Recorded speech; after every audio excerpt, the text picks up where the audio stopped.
Age of Quarantine. My name is David Castillo.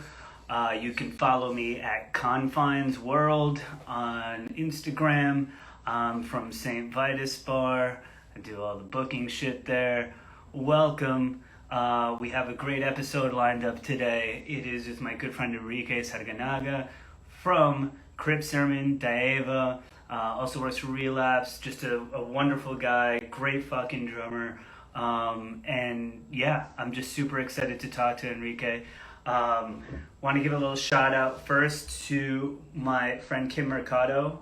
She has made this awesome beer with Lost Nation. She does a cool thing called Lager Dog and does a lot of awesome pop-ups around the city. So cheers to Kim, to Lost Nation. Thank you very much for providing me with the beverage today. And I want to say something real quick. We had some bad news about the Crowbar in London closing. Maybe you guys have been over there. Just an amazing heavy metal bar over there, an inspiration for Vitus, definitely, and a place that we look to. So yeah, man, shout out to the Crowbar. Hopefully they can reopen after all this is over. They said they had some plans to. So cheers to you guys. Had some amazing nights there. All right, let's go see where Enrique is and figure this shit out. All right, here we go. Cheers. Glizzy water for my glizzy baby, says Gillian Media. Wow.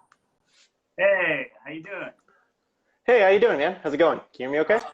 I can hear you well. This is wonderful Cool. connection. A true professional in the game, gents. We love it. We love it. So, Enrique, thank you for joining us, first of all, man. It's a pleasure to see you. It's been way too long, obviously, because of all this bullshit. But, yeah, man, thanks for joining us, dude. Thank you for having me. It's been a weird time. I've had a similar conversation with people lately where I tell them that we're at this weird point in the timeline of all this where, the first 2 weeks of quarantine, everyone was like, okay, I'm going to learn how to make bread, right? And then the 2 to 3 weeks that followed, it was like, okay, I'm going to download Duolingo and learn how to fucking speak French or, Japanese or something. And now we are so far beyond that, that I don't know what we're left with right now. Yeah, everyone speaks 19 languages, can bake their asses off, they can make donuts. It's crazy. That's what the world is like.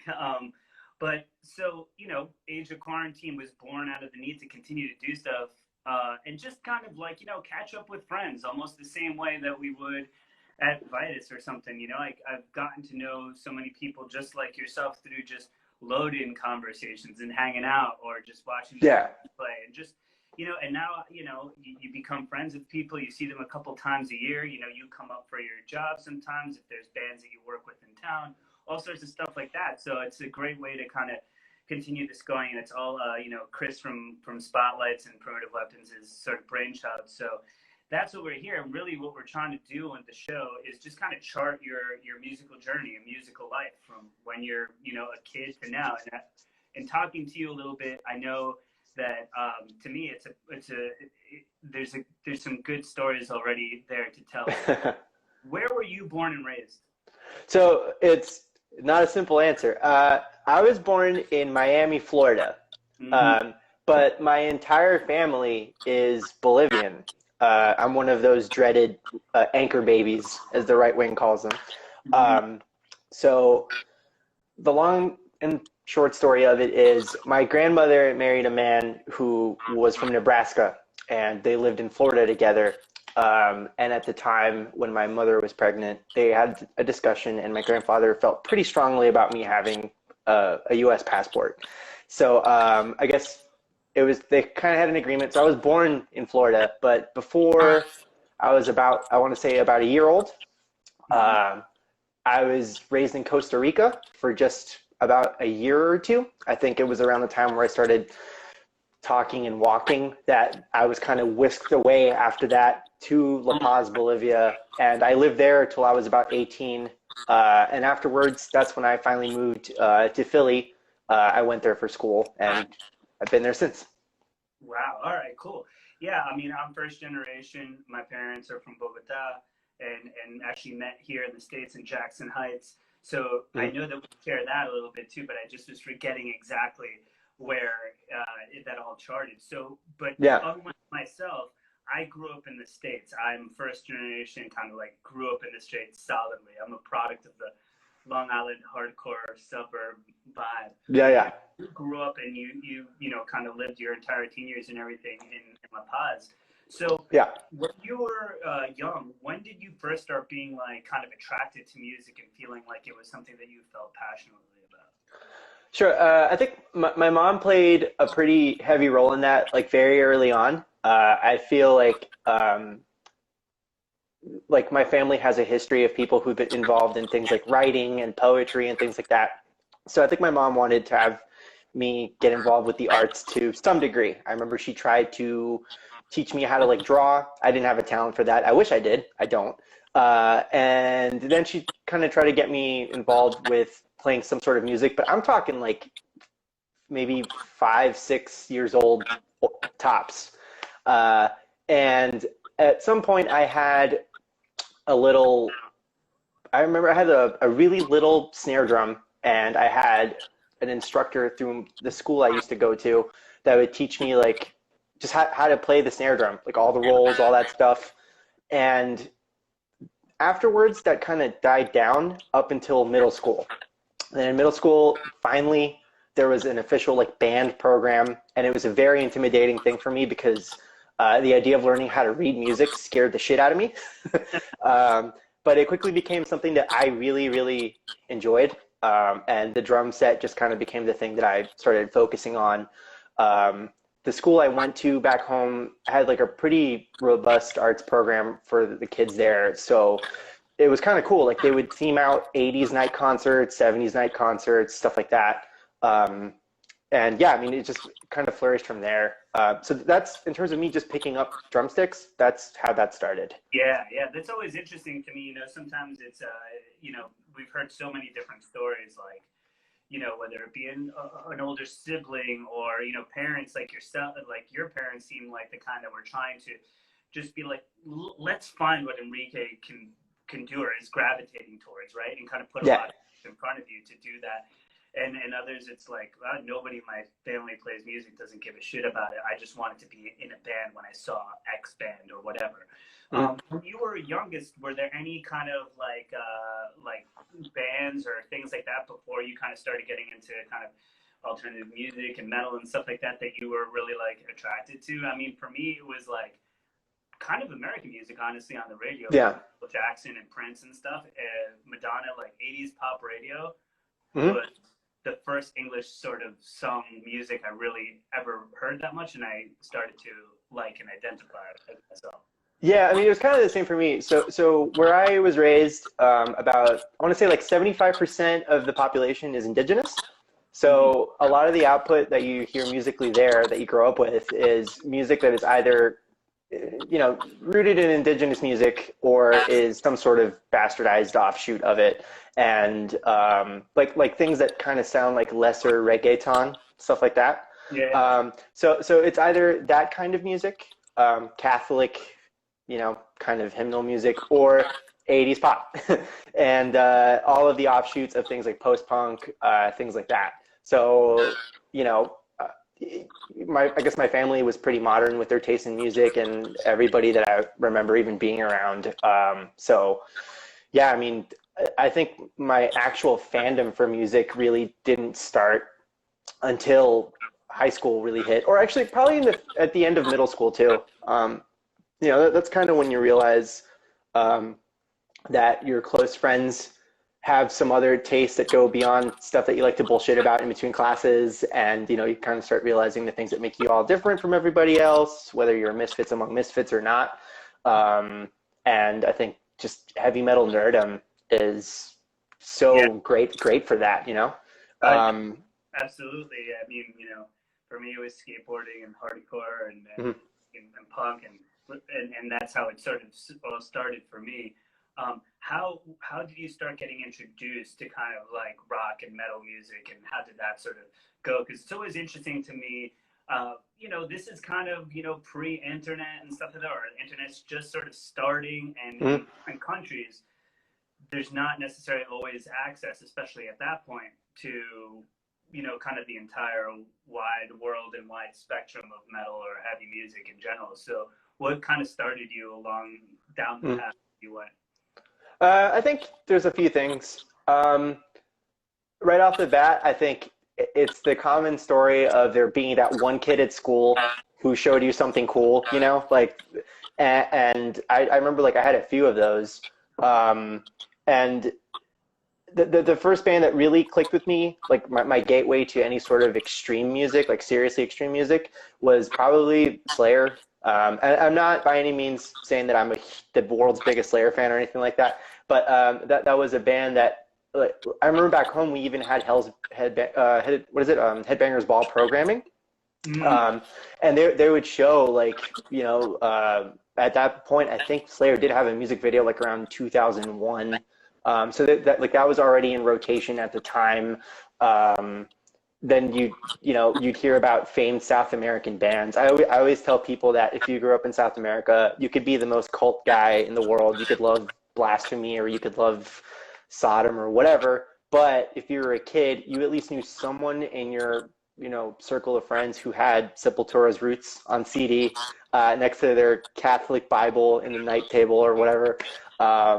So I think there were just commonalities there. Brujeria is another band that, like, was always talked about in hushed tones back when everybody sincerely bought into the story about what that band was and how they were drug dealers and all this stuff.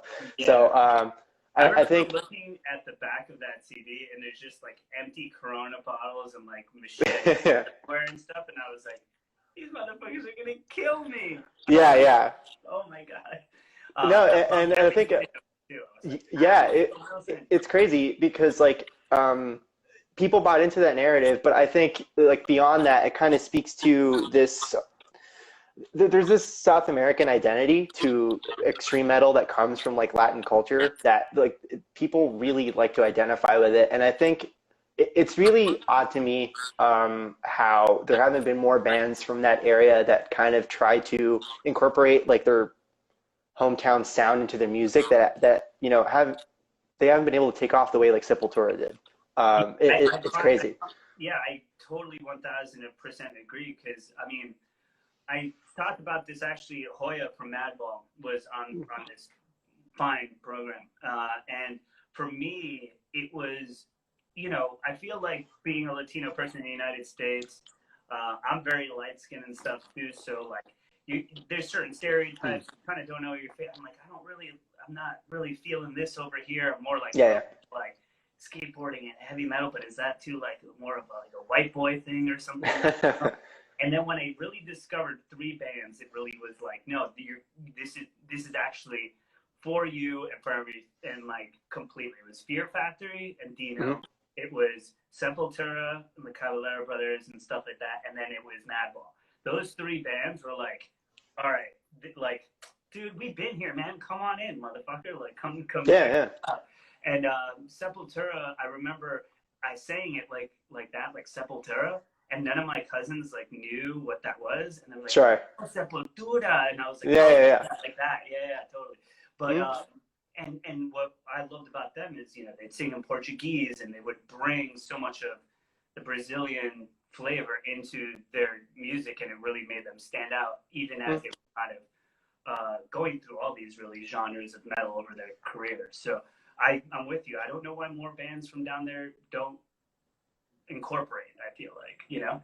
Yeah, and maybe it's seen as a gimmick. I don't know. I mean, I'm sure there are plenty of bands that actually do, but it is strange that you don't hear about too many of them breaking out beyond that. I also understand it's kind of like, from industry hat on for a second, like, when you see bands that are extremely talented that come out of places like Australia, for example, just like setting them up with the right touring opportunities is extremely difficult just because of what flights cost, you know?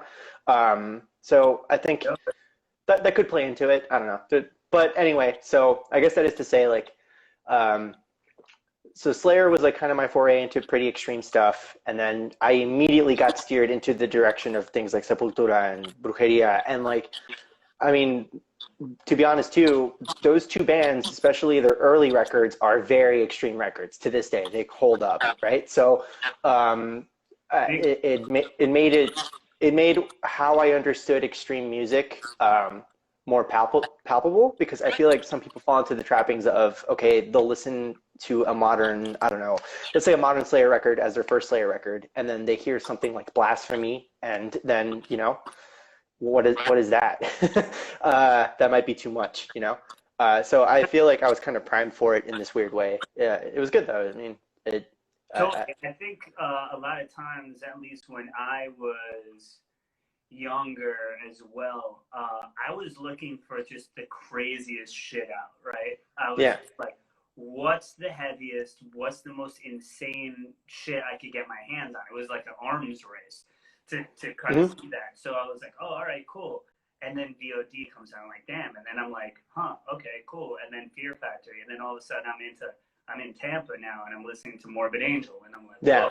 You know, and I'm like trying to find these things, and the connections weren't that easily made because of just the landscape of MTV and buying records and who knows who or whatever. It wasn't as clear and presentable as it is today.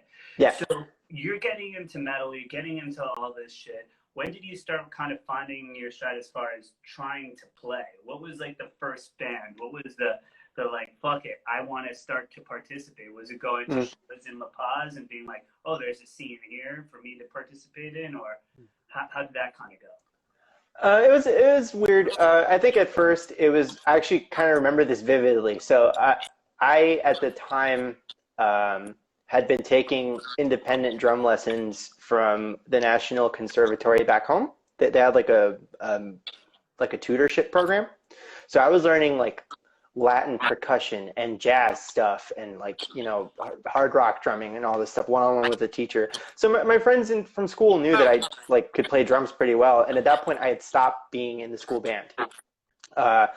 But one of them just on a whim, like after school one day, like asked me if I wanted to just jam with them, and I did. And I forget what we were playing. It was probably like Nirvana shit. I don't know, whatever, you know. But I was like, you know what? I really like this. This is really fun, you know. And we chased it. We just chased it for a little while, just learning how to play different kinds of songs, and, you know, whether it was mainstream stuff or whatever. And then I remember, you know, whenever the school I went to would do something like an 80s night, you know, we would always hop on all the hard rock stuff that we could, and we would do like these shitty Van Halen covers and, you know, whatever. But I think that's kind of where it started, just me kind of goofing around with my friends and kind of realizing that I really, really liked it. And then probably the culmination of that was in high school. There was, you know, Battle of the Bands. So of course you're going to try and, you know, and join. That stuff is cool though. It's very freeing. I think it's like, I love hearing about this sort of stuff too, like you being with the teacher and like learning different things and kind of playing off different people, because I feel like these really early moments of exploring your own playing are like really vital, and it really shapes, maybe you're like, ooh, I'm not that great at that, so I kind of lean a little bit more this way, and then you have to kind of break through certain things to get your playing where you want it to be, whether it's technically or even just like your tastes as they evolve. I was the singer of a Rage Against the Machine cover band at Wantagh High School, and it was fucking sick, dude. 500 fucking people losing it. That's great. But it kind of just gives you the feeling that, like, wow, like playing music is amazing. Like, I just like love it. Yeah. And playing it live is something way different than, you know, practicing and learning in a more intellectual way, or just being with your friends and doing it, and the process of just being in a band a little bit. You get a taste, and then you kind of want it more. Mm-hmm. You know? Yeah, I mean, that's kind of how it felt. It all kind of broke down for me. So, I mean, I think it was a pretty normal experience in terms of how I kind of fell into it. I ended up, like, you know, completing that tutorship program.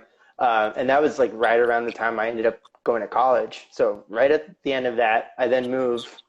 And And that's when I started chasing, just playing around in Philly. And it took a very long time because I also just couldn't really commit to anything super serious because of school. You know, I didn't want to. I remember at one point I hit it off with a band from Philly. I think they've long since stopped, but you know, it was like one of those things where like we did like a weekend run of a couple shows, and then literally the show's like in Boston, and we're driving to Philly overnight back because I have a college exam the next day. And I get off the van and go to class and take the exam and probably fail it, you know? So so it took me a little while to kind of get my life back in order, you know. It was a jarring experience too, because I moved to like a new country by myself, didn't know anyone. I don't have family that lives here.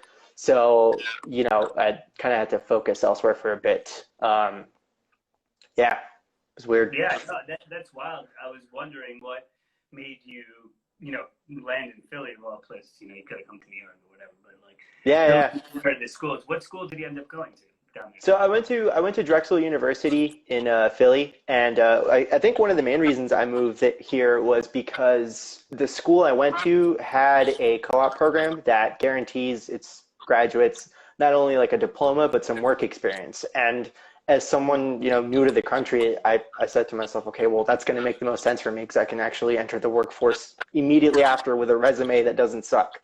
So that's what made the most sense. I did get accepted into one New York school, actually. I don't remember which one. Might have been like, oh man, I don't know. I don't even remember. But yeah, that's how I ended up here. And was there like, was the United States like, it was like, I want to go to the States and I want to go to school in the States, or was there ever like consideration about going to other countries at all, or was it like? No, I didn't want to. I originally actually didn't even want to leave back home, but I think my family, you know, they kind of talked to me, and I started realizing very quickly, like, you know, the opportunities here are not the same. They're much better here. So yeah, I had to make the move. Made the move. All right, cool. So at that time, and it's funny you talk about, you know, kind of coming back for the exam and driving overnight to do that sort of stuff. A lot of bands I know that are like that, but just even with their jobs and stuff, like Incendiary, my friends in the wonderful hardcore band and stuff, they're like, dude, we've cut it close with our jobs, like coming home at, you know, Sunday at 4 a.m, and then like being like, all right, we got to go to our day jobs the next day, and being able to only play at certain times. And that's obviously a lot of the sacrifice you have to make to be in a band, is that work-life balance. So when you started kind of figuring out a little bit of the work-life balance, what was there a band before a Crypt Sermon that you were in Philly, or what was that sort of like starting to play in that? Yeah, so that was that band. The one I got off the van, went to take the test, and then an hour later I called the band and I was like, hey, I can't keep doing this. I have to go to school. So I literally put that stuff on hold, like really for like a few years until I graduated. And then finally when I did, I remember, man, I had just gotten over like a really long, tumultuous relationship. And I was like, okay, like fresh start. What am I doing? You know? And again, I had just graduated too. So I remember like with Crypt Sermon, my friend Steve, who's in the band, the guitar player, that whole thing started out as him and I meeting in college. And I remember one day he was like dog sitting for the vocalist, and he asked me to come hang out, and we were just shooting the shit while he was babysitting the dog, and we were watching a Manowar DVD together, drinking beers. And, you know, we kind of realized that we hit it off, and it had been a while since we hung out. And I think like a week later, he just called me up to ask if I wanted to play drums in a Doom band. And I was like, why not? So yeah, I mean, that's how that band started, actually. Like, I mean, they had already been playing stuff, but they didn't have a drummer. And then on a whim, I just went to hang out with him, and that's how I fell into it. And I think with what you're saying about like the work-life balance thing, it's just interesting because I've been very fortunate in terms of where I've ended up working, as you know. So anyone watching who doesn't know, I've worked for a few record labels now, and, you know, that's not to say I abuse the vacation policies by any means, but, you know, obviously a place like that's going to understand your need to want to go do this, as long as you're not messing around with your time, of course. Yeah. So no, yeah, I mean, the ability to run your life Mm-hmm. and not have those traditional kind of structures where it's like get your work done, be professional, do the things you have to do, but you're also going to, you know, get the opportunity to, you know, tour a bit and do stuff like that. I mean, Chris Enriquez, who is, you know, our co-host on the program, you know, he does the same thing with his job, and it's in the music industry. And obviously, me and Artie, when we've done stuff with Primitive Weapons in the past as well, you know, we own the bar, so we were like, hey, we're gonna go away for a little bit. We have to set everything up, but we're able to do that. So that is super fortunate. So you're sitting on a couch in Philly, you're watching a man at a bar DVD, and okay, we're gonna start this incredible band. That's wild. I love that there's like no sort of like meticulous planning here, because I feel like Crypt has just like a really beautiful aesthetic to it. It's really tight, and it really kind of delivers on what I feel like its promises. So how did the kind of, after you kind of started with these two members, how did the band sort of fill out, and how did it kind of start getting going? Sure. No, so actually, they had already been writing music, and then I got asked to join. So the guys were already in as well. Yeah, and I think it was just kind of cool because I think we've all said this before too. Like, none of us are by trade like doom metal guys. We all love all sorts of shit, very extreme stuff, very different kind of stuff, 80s pop music, whatever, you know. So it was just kind of fun to arrange that stuff with a different outlook on what that kind of music could sound like. I feel like too many bands often make the mistake of being too narrow-minded about how they approach whatever genre they want to pigeonhole themselves into.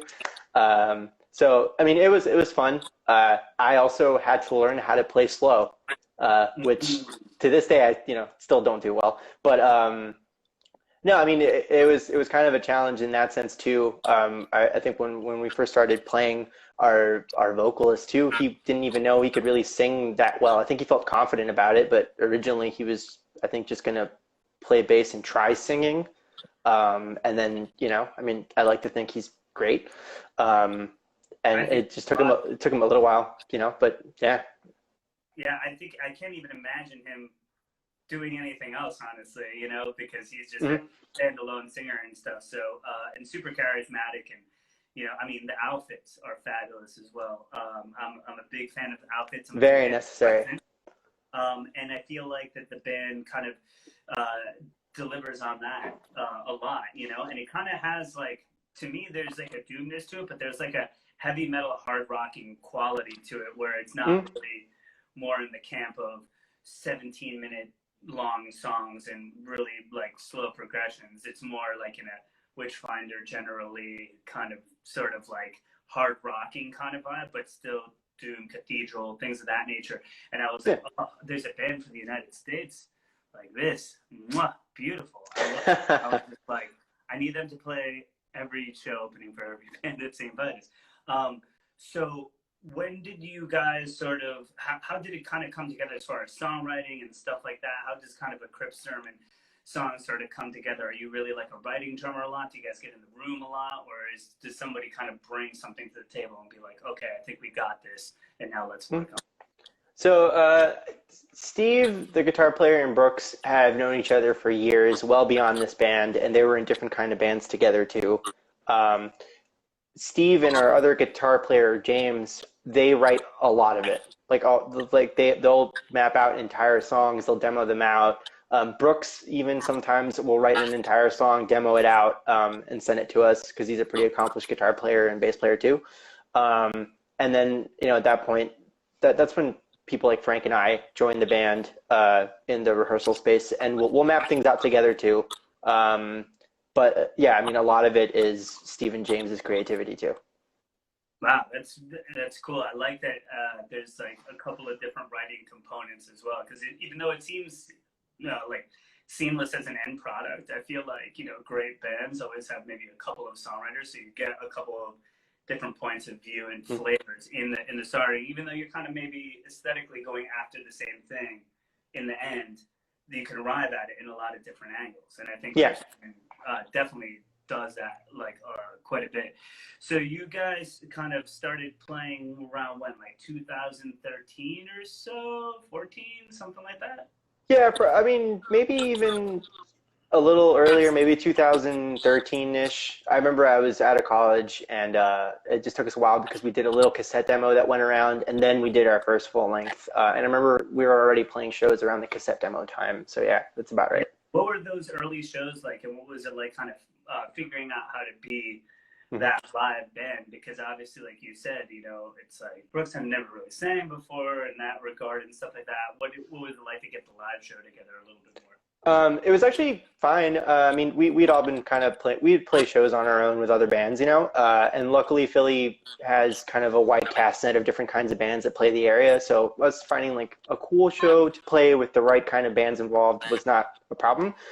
It just became, the only thing that really sticks out to me is that it very quickly became apparent to us that Brooks should not sing and play bass at the same time, just because, I mean, yeah, he played bass first, and I mean, it was just apparent that this guy needed to step out and do his vocal thing, you know? Got it. So that was that. I mean, that's a huge change, though. Like, it's not. That's pretty big. It's like, put that down. I mean, and he acquiesced. He was like very like, cool. All right, let's just go. Yeah. It might have been his idea. So yeah. Yeah, I mean, hey, I love it. So it's a great choice. Fucking great. When did you start kind of feeling that the band had started gaining a little bit of momentum? Because I feel like I heard of the band when the first full length came out, and I was like, whoa. I'm like, and it seemed like there was already like a buzz going in the Northeast, you know? Like, I was like, I got to bring these guys down to Vitus and really, you know, see what's going on with them and see what they're having. I think the first time you guys played was with Chemist. I think was the first time I asked you to play the bar. So we had actually played Vitus one time before that, and it was on the demo cassette run. We played a show with Woe. Oh, yes. That was a couple years prior. So, I mean, it was weird because everything about this band is a surprise to us. The way it kind of worked out was Steve had a different band that label Unspeakable Acts was going to put out. It was like the speed metal thing. And so he had a contact there. So we did our demo, and he showed it to the guy who ran that label. And the guy thought that Matt at Dark Descent would probably be a better home for this. I guess he knew that Matt really liked that kind of music. Yeah. So, I mean, we showed it to Matt, and he loved it. He took it and ran with it. And, you know, we kind of agreed on a deal for a first record. And that was already a holy shit. Like, this is weird because here is a, you know, real label who wants to put out our record. And if you look at Dark Descent's roster, we are not like most of those bands. They're great, but we do not sound anything like those bands. So, yeah, exactly. So, whatever, you know? Yeah. And I thought to myself, like, okay, well, either this will help us stand out, or, you know, we're going to get shit on. But I think all in all, it ended up working out pretty well. So that was already the first, like, you know, like, what the fuck is going on kind of thing. And then when the weird thing about making that record too was that because no one knew us, essentially, there was no expectation for us to do anything other than kind of like whatever it is we wanted to do. So we wrote that record feeling kind of uninhibited, you know, and not trying to prove anything, just like, this is what we're into, this is what we like. So we did that record, and we didn't have any expectations, but people did seem to like it. And I remember, you know, the press and all that, like, they really liked it too. So we felt really good about it. And that was the next, like, holy shit, okay, this is working out. And then we got really cool show opportunities here and there, whether it be like the show you helped book with Chemist at Vitus. I remember us getting to play MDF was a big holy shit moment for us too, just getting asked. That was cool. And it just, things kind of kept moving forward like that. I still remember on the run for that record, which lasted God knows how many years. I think it was almost 5 years in between records. We ended up playing, you know, Hellfest, and that was another holy shit moment, you know. Yeah. Yeah, so I mean, like it just kept going. And this year too, I mean, had it not been for COVID, that would have been our first like formal European tour, and we were gonna play uh, oh my God, what was the name of that festival? We were gonna play a festival with Iron Maiden, you know? Um, so you can imagine that's my favorite band of all time. If anyone knows anything about me, they know that's my favorite band. So that was the next holy shit moment, you know? And Yeah. now we're at the shit moment where nothing's happening, you know? But yeah, it's been a weird journey. A lot of it's just been unexpected, and a lot of it has been us either rolling with the punches of it or just kind of taking everything as a pleasant surprise. Sure. I think what's cool about it too is just like coming into something with a bunch of friends and intention and just putting it out with like a certain energy. And I think in a way, when you guys were first coming out in like Magic Circle and Hmm. you know, bands like Eternal Champion, like there were certain bands that were just coming out where I'm like, everything at that time felt like really extreme and like moving in those sorts of ways at that time. And then there was this crop of bands, Summerlands, that were just kind of heading in a bit more of a melodic, rocking, doomy kind of direction, doom or heavy metal, and a little bit more classic in that way, but a lot of sung vocals. And I think at the moment too, like people just wanted that. They needed like maybe something else in there. And I think it did make you guys stand out, but you're also American. There's maybe a lot of those bands like an Enforcer or like these bands from Yeah. Europe, but I'm like, these motherfuckers are from Philly. When I first heard the band, I was like, where are they from? Like Sweden? You know, Philadelphia. um, I God. think there was a pretty significant common denominator there, though, and I think a lot of it is also Arthur Rizek, like helping, you know, record demos and albums that don't fucking suck, you know, and they all have a very unique sound and aesthetic to them. A lot of those bands that you mentioned are somehow intermingled, whether it be members. I can tell you, I mean, Steve, you know, he regularly fills in for Eternal Champion on guitar. And, you know, Arthur's involved with Summerlands, but he's also involved with Eternal Champion and everything else in between. And, you know, you see Chris Corey from Magic Circle too, putting his hands in different pies. And it's very cool. It's very cool how this like very tight-knit group of dudes are doing all these different things. Yeah. Um, And I think yeah, it all kind of started to raise up to the point where it started to become a thing and get a little bit noticed. Arthur's done all of your recording. Is that true? Is it everything front to back? not the demo, but everything else, yeah. Yeah, it sounds amazing. And what's it like? Obviously, you know, I know Arthur, you know Arthur. I know him as a friend and as a performer and stuff. I've never gone into the studio with Arthur before. What's it like making records? I mean, you're in Philly, it's close to you and stuff like Yeah. that. What's the experience like, and what do you like about working with Arthur that you've done it for so long now? I don't. No, I'm kidding. You know, the thing about him, man, it's what makes him so cool. Like the guy you meet, you know, while he's playing with the band is the same guy you'll meet just hanging out at a show, and it's the same guy you'll meet doing sound for a band, and it's the same guy you'll meet in the studio. He's like super patient dude, very laid back. He knows when to step in and maybe throw an idea that works, you know.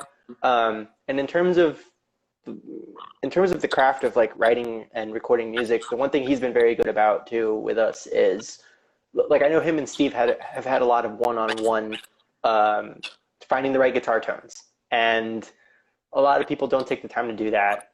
Sometimes it shows. Sometimes people get away with it, but I think he's very in tune with that, and I think that's why you can tell when he does a record, but that's not to say that all the records he do sound the same either. You know what I mean?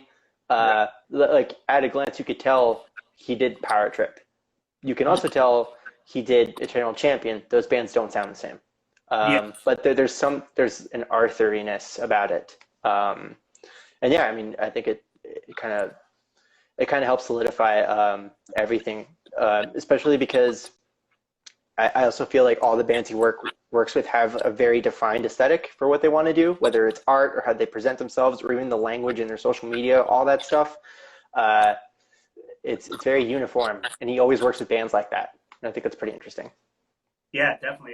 I definitely agree with the fact that I feel like everything from Cavalera Conspiracy to Korean to you guys and stuff, there is a way that he likes to make certain things sound, but it varies from project to project, and it's not rigid. He fits certain different things. Yeah. That, you know, when you guys have come out, I don't really feel like I heard him really do like a band that wasn't one that he was more involved with, hands-on, like produce another band that was kind of in this sort of more song metal kind of category, doom, whatever you have you, but like more in that song metal category. And I was like, wow, this is really fucking great. And he did obviously an amazing job with what you guys are doing and everything like that. So you're doing Crypt Sermon, everything's going cool with that. But you're in another band that I have to bring up because I love it, and it's that. And I say it this way: it's Daeva. Yeah. Ooh, cool. All right, cool. I really said that in front of people and really had them ever correct me. So I was like, here goes nothing. But I really love that band. Super nasty. Actually, my friend Corey from Beer Street, it was one of my oldest friends. Is fucking great, and he just sometimes randomly sends me stuff, and he's like, have you ever heard this band? You know, it's Daeva. And I'm like, yeah, man, that's my boy Enrique's band. They're fucking nuts, right? He's like, I've been listening to this like nonstop. It's great. And so I wanted to ask you, like, how did that sort of start coming together for yourself? And it feels like this band might be more traditionally as far as what you listen to. And like you said, it was hard for you to play slow well. This is not, you don't have to worry about that in Daeva. So this is weird. I'm sure Steve's in the comments, so I hope he pays attention because I'm giving him credit where it's due. No, this was Steve's band through and through from Crypt Sermon. He's the main guitar player. He writes everything. I was not the drummer on that EP. That was not me. That was our friend Justin, who played in Steve's other band called Trench Rot. It was like this death metal thing that they did for a minute. I didn't know that. Yeah. So what happened at the time was Migration Fest, the Gilead Media $20 Spin Fest, got booked, and I believe that Dave from $20 Spin asked Steve if Daeva would play, and he agreed. At the time, Justin had just moved to a different state. I think he was getting married at the time, and they couldn't make it work. So I remember just hitting up Steve randomly, going like, "Hey, how's that going?" You know, and I asked him if he needed help with anything, and we just talked about, you know, he didn't have a drummer. So in fact, the weird thing about that band, it's my understanding, and Steve, if you're there, please comment. But a lot of it was written like very far apart from one another. Like Steve would come in and jam the guitar stuff out with the drummer, and then at one point, like Steve was going to do the vocals, but he brought his friend Ed in, who was in this killer Philadelphia band called Infernal Stronghold. And Ed came in and did great. Yeah, that band's great. He came in like kind of last minute and did all the vocals. He had lyrics, like so that was like the record wasn't pieced together, but the way it was written kind of was. So now it's a little weird because we ended up playing Migration Fest, and Frank, who used to be in Vector and now he's in Crypt Sermon too, he joined on bass for that band. And then we just kind of sat down and realized our personalities gelled. And at least for this too. And we decided like, hey, like, why don't we make this like officially like more than just a thing that Steve writes on the side? Like, why don't we just try and make it a band? So, you know, Frank and I had to learn stuff that we didn't write. And, you know, then we actually entered the process of writing the first full length together as a band, which is cool because that's also different for Steve. Like Steve isn't just, you know, he's not just writing the guitar parts at home alone, and then he can actually get some back and forth between myself and Frank as well. Yeah. Oh, okay. Here we go.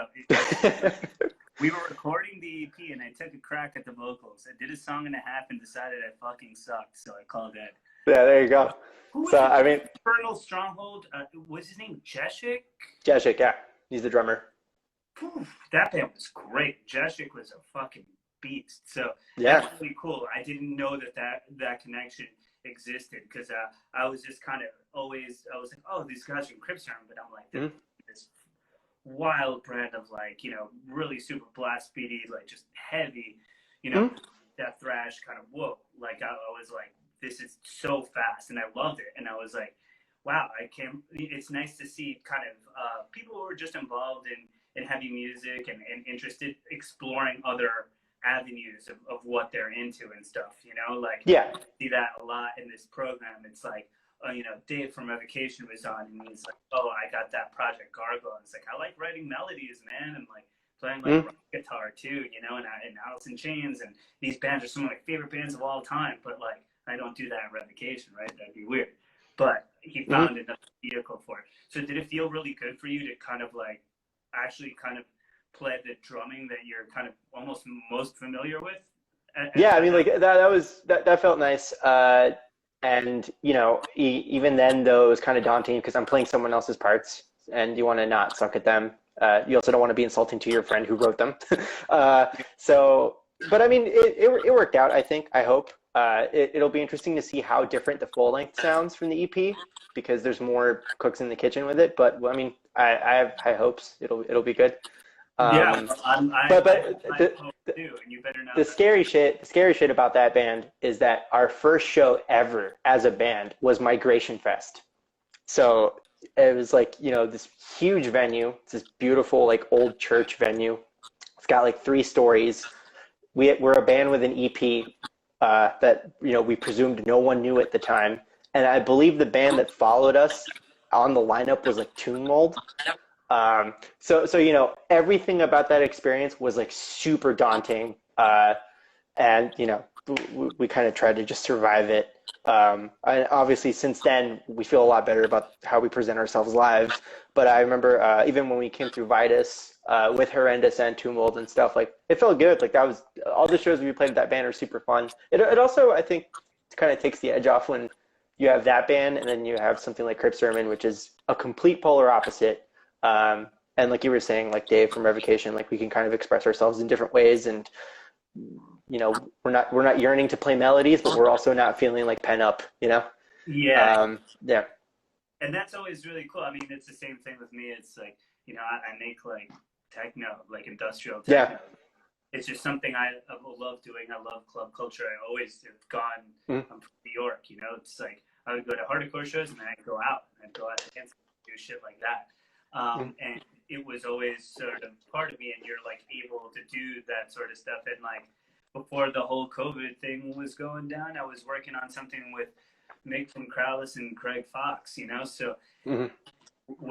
As a musician, I feel like you always need kind of different outlets and stuff like that, and depending on like how you're sort of feeling and being and things like that to kind of keep you balanced. And it's so sad that Migration isn't happening this year. I was actually talking to Dave and to Gilead and stuff like that, and like just about kind of maybe doing something of Vitus around that. It's a fantastic festival. When the world gets back, people, Migration Fest, it's Gilead, it's $20 spin, it's fucking like an insane lineup, worthy of time pretty much every year. It's Pittsburgh, right? Pittsburgh?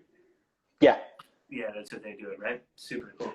Yeah, no, I mean, I think last time we walked away from that stage going like, everything about this could have been better. I mean, in terms of how we performed, So I feel like if we do get to do it again, if that does happen, like, we'll go into it with something improved, which is a good thing for us. Be prepared for fucking domination, Migration Fest. Yeah. I'll cut the wrestling promos later. Don't worry. Yeah. That's we'll have to do. As far as just getting back to Crypt Sermon and stuff like that, as far as like artwork and stuff like that is concerned with Crypt Sermon, who does your artwork?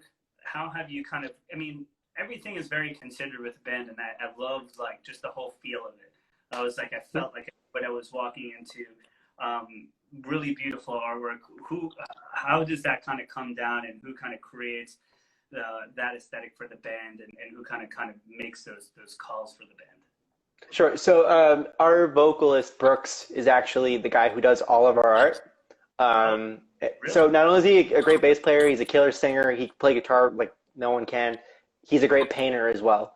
And I think when we did the demo, that was a very straightforward, just like layout cassette kind of thing with our logo on it, nothing ambitious. But he said that he did want to take a crack at doing the full-length cover, which he did.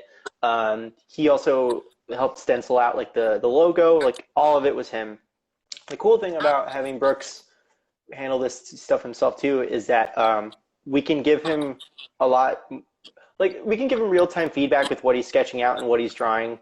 Um, but it's even more so when it's the guy who's in the band that you're seeing every week. You know, like it's more one-on-one, and we can make very deliberate choices. Like we can already decide what the color schemes are. We can decide that from one record to another, the logo is going to change a little bit, how it's going to have a different color, how it's going to match the mood of the music, how, you know, this time we're going to put a cobweb on it. What does that mean? You know, I mean, and I think that sounds kind of silly, but at the same time, I think a lot of bands, especially bands who have problems articulating what they want or what they think their music kind of brings up or conjures up in terms of visuals, they don't know how to put that into words for another artist to then kind of, you know, put to paper or canvas. And I even think that bands who get killer artwork from other people that they're working with, you know, like, I mean, it might approximate something that they wanted, you know, or maybe they just think it's a really cool piece of art and they'll go with it. But I mean, this is someone who's in the band, who's writing the music, who's committing to the vocals, who can actually paint what he's thinking of when he's singing it. And that's pretty unique, you know, and that's a great little other advantage we've had. Yeah, I mean, there's not tons, right? There's Jake Bannon, Baisley, Baroness, you know, there's a couple, and yeah, you're right. It's like and as a lyricist as well, like he was writing the themes, right? And yeah, really trying to put that together in the mind's eye. And sometimes, you know, it's a matter of resources as well, right? Like you just can't go and get great artwork all the time, like, and make a million changes as if, you know, you're like, hey, it's your band and like we're working on this kind of constantly or together, you know. You make a couple of revisions here and there, but you're not going to always be able to have that intimate knowledge. And like you said, when it kind of doesn't match up quite, it kind of feels a little you know. But when you see the record, everything kind of flows out of it appropriately. It just kind of creates a little world, and a little world that you can maybe as a fan become a part of, and you want to become a part of. You know, so, you know, you're a publicist, you do a lot of this stuff, and you see a lot of that stuff too. How has that sort of contributed to, you know, do you have a lot of input as far as like how you'd like the records to roll out and stuff like that? Is that something that you like to hand in the band? So actually, I have little personal goals. I like anyone else in any other band would. I actually try to stay out of it as much as I can, just because I never want people to think that any sort of relative success my band has had is due to, you know, quote unquote, who I know or where I work or whatever. That's also part of why you don't see me doing a lot of interviews for this band. But you know, I mean, like when Dark Descent did promo for our last record, I expressed, you know, we'd like to do these song premieres ahead of the record coming out. But a lot of the scheduling and all that stuff, that was him working with his promo team that he has. And yeah, I mean, I just try to kind of have things come my way and I take them when I can, you know. I also am busy with my job, you know, helping promote other bands. And do you really want to feel like you're at work when you're doing the band? You know, there's a lot of, I think, and I run into this as well. You know, it's like, yes, of course, I know some folks. I've been part of music scenes since I was 15 in New York. You know what I mean? Like, this is just who I am in a lot of ways. But at the same time, it's like, I mean, at this point in my life, especially, it's more like I love playing other venues. I love doing other things and just being out there and just being like, hey, I'm making music today. Like, leave me the fuck out of it.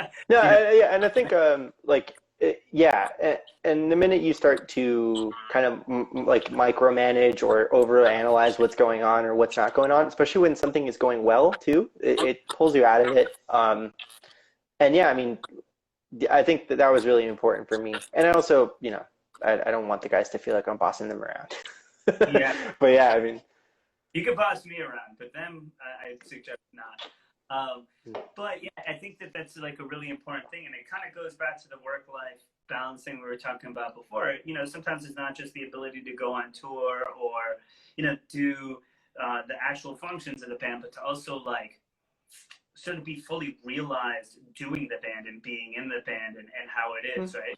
Being in a band, it's like there's so many aspects to it when you know, besides just writing the songs and committing them to tape, that it becomes a lot for a lot of people to deal with, but you have to become like your own little organization.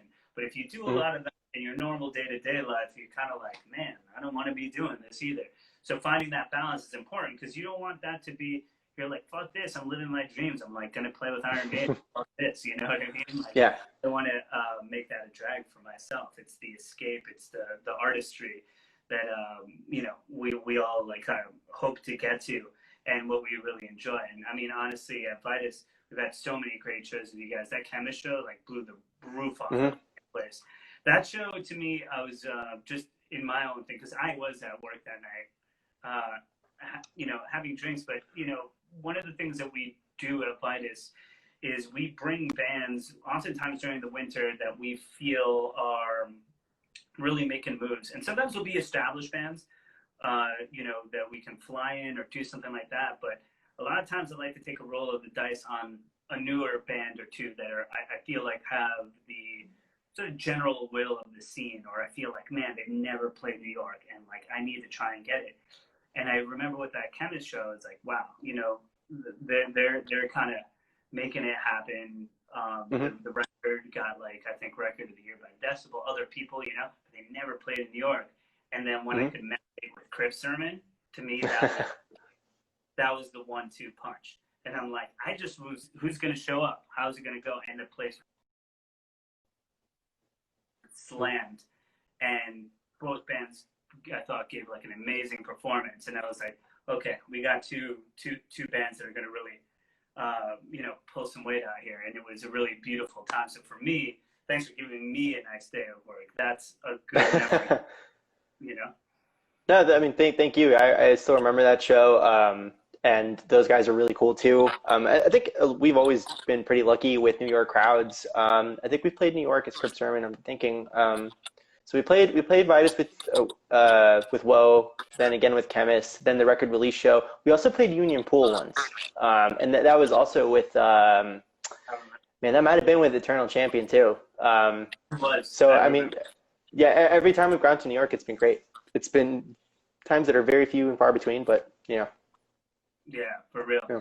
And a homeboy from Gilead Media says that it's important to keep those energies, the creative energy and sometimes the work energy, separate.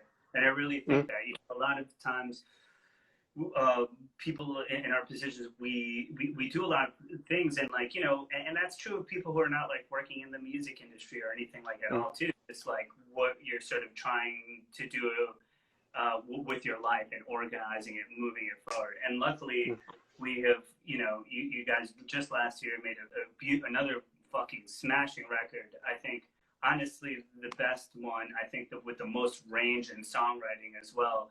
And just really, really strong. If you guys have it, the last Crypt Sermon record is fucking beautiful. And there's a lot of purple. I love purple. It's just like a color I love. So that was good. So Brooks, thanks for the purple. Enrique, we only got about 2 minutes left. I want to thank you for joining us on the program. It's been really cool just to catch up, my friend. You're absolutely. Thank you. Looking forward to everything that we can do together in the future, of course. And I will talk to you soon. Be well, be safe. And Gilead Media, bro, that Will and Storms record is amazing. I listen to it all the time.